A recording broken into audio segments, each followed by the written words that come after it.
kan yam kanasin ba wrestling kan war online TV. Kajan guasame kan konore rachan banaling kajan guasame. Gora jan ujende rejan nyuak nasin kokien kader subscribe. Andar ban kajan guasame cha tanya nena. Cha dol shaynaka kana gora nak ko shika gat dangro shika yorpin wi taraika.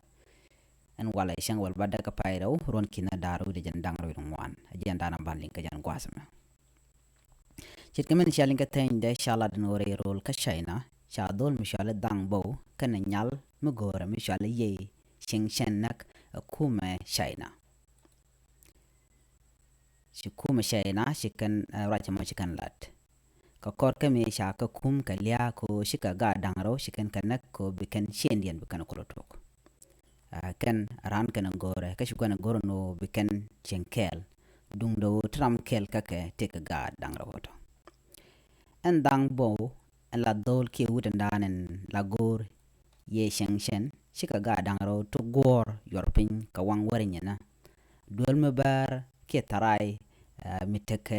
mitekaten nen yal ne ka dor en wal di dian chala de nono shukan gad yak ke warnyen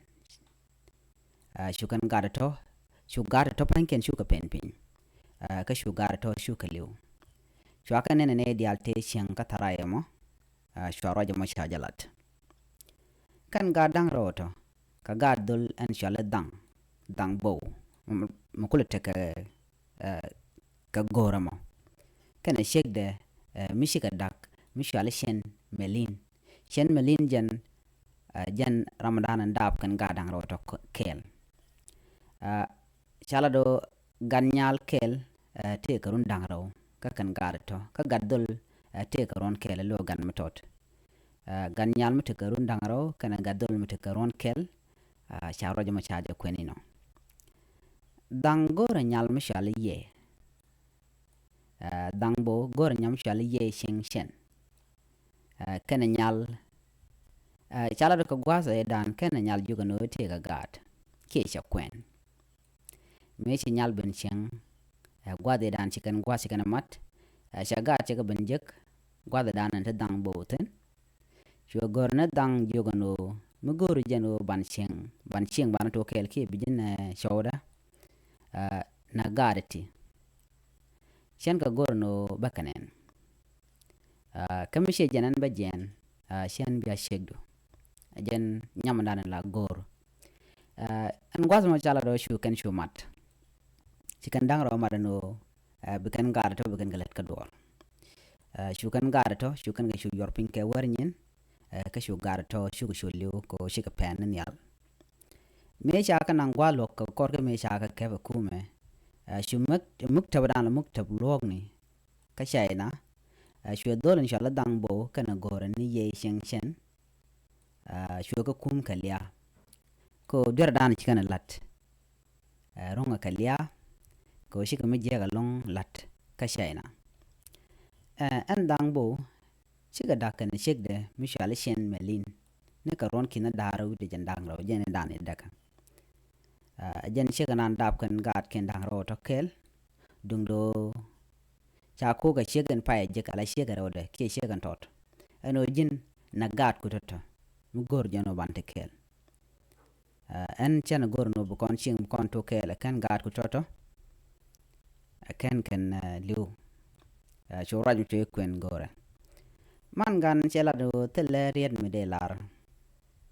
ka kor ke me cheli ngono shagat ke chaga yak ke chigar ke chiga liu ke shagar sha na gwandien ka shagat sha yor pin ke warni na gwandien ka dorin wal de dien